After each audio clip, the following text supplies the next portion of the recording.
Kok saya salah Shopee, toko saya rame, dulunya penjualannya bagus, tapi sekarangnya turun drastis. Ada nggak nih solusinya? Jadi gini, gue dapet pertanyaan dari kakak Budi Hardiansyah, di mana ya gue tahu pasti kalian banyak deh yang ngalamin kayak gini, bener nggak? Dulu rame, terus toto sepi, terus harus ngapain sih? Nah ini gue bakal kasih solusinya seperti apa. Tapi sebelum gue mulai, buat kalian baru nonton, jangan lupa buat klik tombol subscribe-nya dan aktifin lonceng notifikasinya ya. Oke, jadi gini, kalau lu ngalamin kayak gitu, tenang. Gue juga ngerti, gue pernah ngalamin cuy. Ngebangun toko di Shopee itu ya gimana ya, udah mah capek, panjang, lama gitu kan. Udah turun gak ya? Terus kita gak tahu harus ngapain anjir. Gitu, bener gak? Ya solusinya gimana? Jadi gini, ada beberapa langkah yang bisa lo lakuin. Gitu ya. Karena gini, ketika kayak gue di Mea, kita di Mea ngerjain banyak seller. Ya mau dari TikTok Shop, mau dari Shopee, mau dari mana kita banyak kita kerjain. Shopee salah satu yang paling banyak gitu kan. Dan banyak juga ketika para klien masuk ke kita ini kondisinya bukan lagi baik-baik aja, tapi banyak juga kalau justru jujur gini ya, kalau orang lagi baik-baik aja mereka jalan sendiri nggak pernah nyari, tapi nanti ketika mereka udah sakit baru nyari. Jujur, jadi kita banyak banget klien kita yang masuk tuh lagi sakit gitu kan, terus ya memang sih banyak dari mereka mayoritas kita bisa bikin sehat kembali lah gitu. Apa sih yang kita kerjain sampai akhirnya mereka bisa sehat kembali? Jadi gini, jujur ini gue bongkar nih ya beberapa yang kita lakukan. Pertama adalah kita cari tahu dulu sumber masalahnya di mana. Lo harus tahu sumber masalah lo dari mana, karena gini, Shopee itu sebenarnya gimana ya, kemarin gue baru meeting, jujur kemarin gue baru meeting, ada salah satu CEO dari perusahaan Singapura ngobrol di Jakarta, ngebahas tentang e-commerce Asia Tenggara intinya. Jadi kan ada Shopee, TikTok Shop, Lazada, dan lain-lain lah ya. Nah dia ngebahas gini, Shopee itu termasuk e-commerce yang kayak menurut dia itu jualannya pasif. Pasif itu dalam artian apa gitu? Ya lu udah ngupload, lu udah apa ya? Udah lu nggak bisa ngapa-ngapain, lu tungguin dah gitu kan, lu diem deh gitu kan. Ya karena memang ya lu mau ngapain gitu, lu nggak bisa apa-apa gitu kan. Nah beda sama TikTok Shop. TikTok Shop itu jualannya aktif. Karena kayak lu yang harus ngejar-ngejar orang kan, lu yang harus ngejar orang gitu kan. Nah kalau di model jualan yang pasif gitu ya, pertama adalah lu harus sadar adalah kalau dulu rame, cari tahu dulu toko lu tuh dulu ramenya dari mana. Biasanya nggak jauh-jauh dari gini.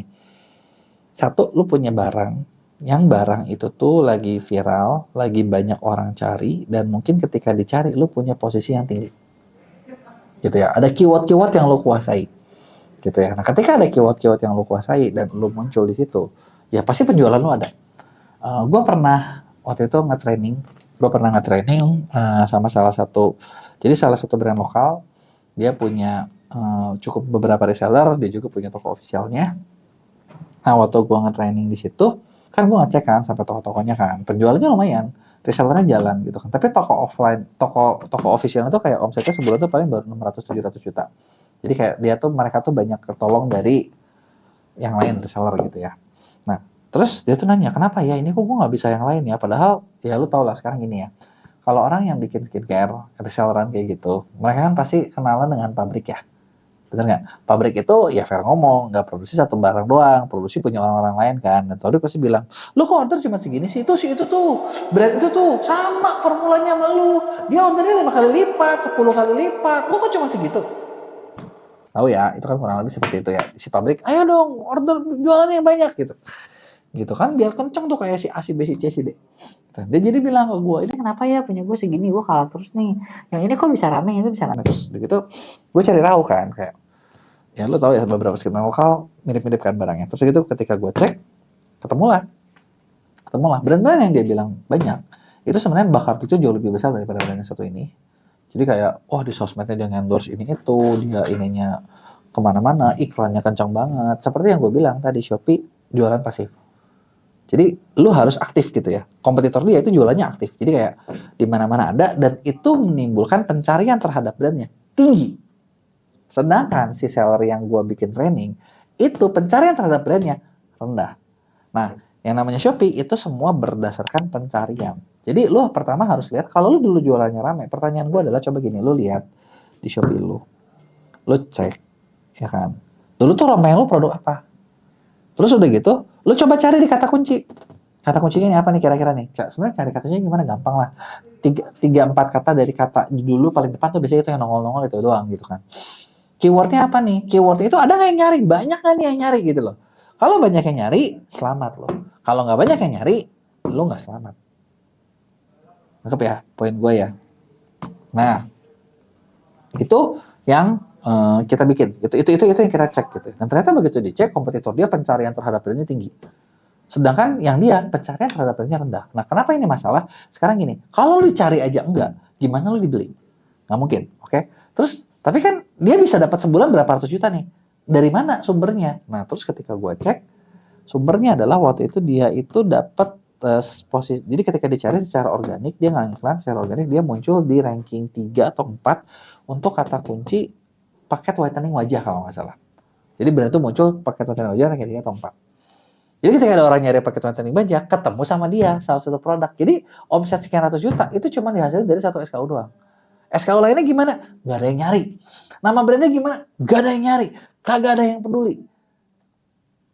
Ya, itu adalah cerita yang pernah gue alamin ya. Sekarang kayak gimana? Gue nggak tahu sekarang kayak gimana. Tapi mungkin ya biasanya nggak jauh-jauh dari ordernya pasti turun juga. Kenapa? Karena gini, yang lu perlu sadar adalah kalau barang lu dicari, pertama gini, jualannya pasif, Shopee itu, lu harus tahu jangan masa lalu kenapa. Kedua, dari masalah pasif ini, lu trafficnya dari mana? Ya kan, pasti dari pencarian, biasanya nggak beda jauh. Kata kuncinya apa? Kata kunci yang dulu lu pegang, pertanyaan cuma satu, masih rame apa enggak? Ya kan, kalau masih rame, posisi lu sekarang berapa? Atau lihat, gue nggak pernah perhatiin posisi gue berapa, sekarang kenapa posisi gue di bawah? Ya udah, gue mau sama lu, mungkin dulu lu di atas, sekarang lu di bawah, gitu. Kenapa bisa di bawah? Gue mau di atas lagi gimana? Yang perlu sadar adalah tingkat persaingan sekarang itu udah jauh lebih tinggi dengan tingkat persaingan zaman dulu. Jadi kalau misalnya zaman dulu itu lu ibaratnya kayak apa ya, kita ngupload doang, kita diam doang, bisa rame. Sekarang ya kita nggak bisa kayak gitu loh. Lu harus tahu strateginya kayak gimana, lu harus tahu caranya kayak gimana. Mulai dari kayak misalnya gini ya, kata pencarian yang rame deh, yang heboh ya. Yang heboh itu untuk mendominasinya cara paling gampang adalah lu iklan. Tapi sekarang itu iklan nanti mau jadi GMP Max semua itu nggak terkontrol dan kita nggak tahu apa kalau dimasukin di situ apa enggak. Itu yang pertama. Yang kedua, itu adalah ya keywordnya teknik SEO Shopee-nya lo harus bisa selalu ngikutin. Ya kan? Dan balik lagi nih, Fer ngomong, selalu ngikutin teknik SEO Shopee itu nggak gampang juga loh. Bener nggak? Karena dia pasti ada perubahan algoritma. Ketika perubahan algoritma, ranking berubah. Bener nggak?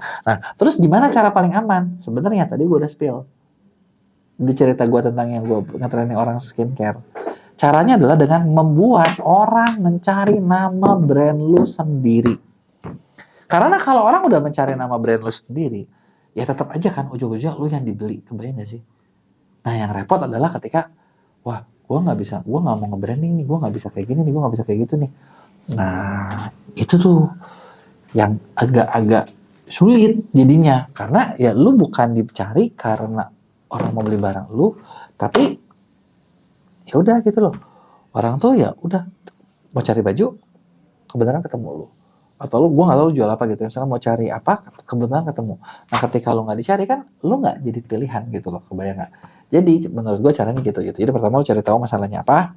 Biasanya nggak jauh dari situ, tapi gue nggak tahu. Nah kedua, kalau sumber traffic lu tuh ketutup, mungkin nggak ada solusi yang kedua, ketiga. Mungkin, misalnya, lu diafiliatin, barang lu rame, ada kreator yang nge-afiliatin barang lu dan viral banget, kreatornya kuat. Nah pertanyaannya, dia masih nge-afiliatin nggak? Atau jangan-jangan dia dibajak? Ya kalau dia dibajak sama orang lain, ya lu nggak bisa ngomong. Lu harus cari kreator lain. Gitu loh, bener nggak? Nggak jauh-jauh dari situ.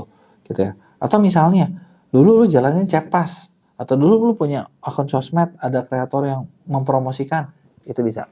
Jadi sebenarnya masalahnya nggak jauh-jauh dari situ, tapi yang maksudnya gue mau kasih tahu adalah, coba deh lu cari tahu sumber masalah lu di mana, udah lu cari tahu, lu lihat, ketemu masalahnya, biasanya nggak jauh-jauh dari pintu masuk ke toko ketutup, udah gitu kita coba cari, ada nggak pintu toko lain yang bisa dibuka, gitu kan. Nah kalau lu bisa ketemu pintu toko lain yang bisa dibuka, nah disitulah jalannya bisa ketemu, gitu kan. Nah sekarang gimana cara buat ngelacaknya? Kalau misalnya bingung ngerjain sendirian, nah gue bikin project di Skill School Academy ada yang namanya program pendampingan ordal. Jadi program pendampingan ordal ini itu bakal ngebantu lu ngerisetin, nyari tauin kenapa masalahnya di mana.